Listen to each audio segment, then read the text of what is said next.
Wild Card Weekend in Foxborough, Massachusetts. Wait a minute. Wild Card Weekend in Foxborough? We haven't seen this in 10 years. And it certainly wasn't expected. Fitzpatrick fires. Touchdown Miami with 24 seconds left. That wasn't a familiar scene. And this isn't a familiar script. But the motivation remains the same. Let's go! Prove all the doubters wrong once again. The dynasty continues. 6 Super Bowl championships. But doubts have also been the fuel for this year's Tennessee Titans, a team that turned their season over to a once-forgotten quarterback who rejuvenated a roster full of emerging stars. Henry goes all the way. A.J. Brown, touchdown Titans. Not to mention a coach who just might have the recipe to knocking off some of his old friends. Oh, 1, 2, 3. We're not where we expected to be. We're not with the teams we expected to see. So what kind of surprises might be in store next? It's Wild Card Weekend. Yes, right here in Foxborough. I was made for this. I was made for this.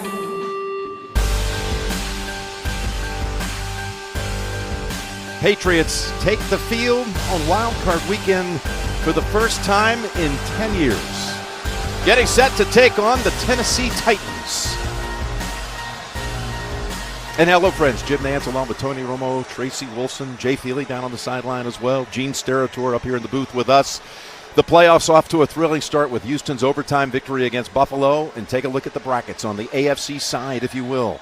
If New England wins tonight, the Patriots would travel to Kansas City, sending Houston to Baltimore. However, if it's a Tennessee win here, it'll be the Titans at the Ravens, and Houston would take on Kansas City at Arrowhead next Sunday. Let me bring in Tony, and let's just be right out there at the beginning. Talking about last week, going into Week 17, no one could have ever imagined that the Patriots, with a win, getting a bye, would lose against Miami and be playing here tonight. Nobody. And when you say nobody, I mean nobody. A meaningful game at the end of the year to get into a position to get a bye in the 1 and 2 seed. This is a New England team. It's different. You can feel it. This could be the end. We don't know for sure. Tonight, everyone expects them to win. I don't think it's going to end like this, but it could, and you could be watching it tonight. You never know. Tom Brady took a lot of the blame. He blamed himself for the loss against the Dolphins last Sunday, and it's been a struggle for the entire Patriot offense this season. Well, it has, and this reminds me right now that Tom Brady didn't play his best game last week. I think you're going to see him turn it up a notch. He has the ability to basically take it. And when I say that, I mean he's going to stand in that pocket and take it over and over again when the game matters. In the clutchest moments he's done it his whole life. It's time. That time of the year for him. I think you're going to see the best version of Tom Brady tonight. Of course, the Patriots defense has really led the way this season, leading the league in so many categories. Here you see 4 of them.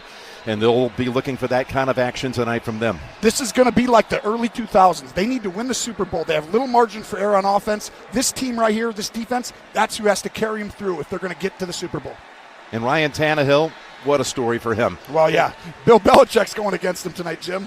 That's going to be tough on him. And I tell you, is there a tougher game for Tannehill than going in here? He's never won here. He did win 4 times down in Miami, so it's a familiar opponent. And, of course, Tannehill's had the beneficiary of the league's leading back in Derrick Henry. Yeah, he has, and that's why Tannehill's come on this year, because he has the #1 back in the league rushing, and this opens everything up, throws it downfield. Derrick Henry today has to get over 100 yards, I believe, if you're going to go into Foxborough and win in the playoffs.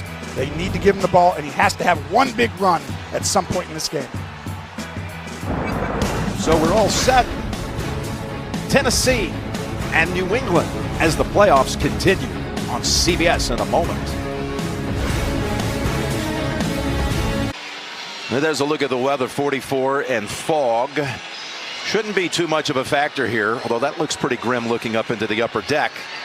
Let's go down to the sideline. Here's Tracy earlier with Mike Vrabel. Coach, you know full well how hard it is to win here in Foxborough, especially in the playoffs. What did you tell your team about what it's going to take tonight? Well, we can't hand them anything. We got to make them earn everything they get. You know, we got to be mentally and physically exhausted to win this game. Play the game every single snap. You know, when we can't sit there and stare at the pinstripes, we got to go play the game. Guys are excited. Thanks a lot. Interesting, Tony, at the top. The Titans win the toss and defer. They're going to kick it to Brady and the Patriots to begin. Yeah.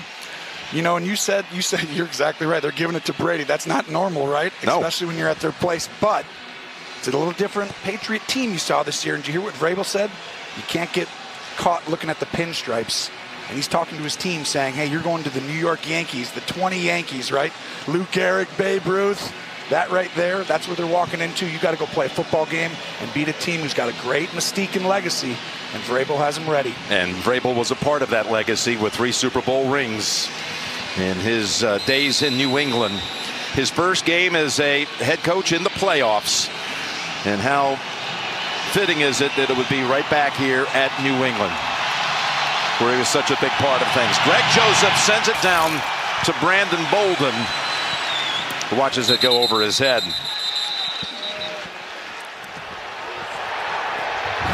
Tom Brady in the postseason as the crowd cheers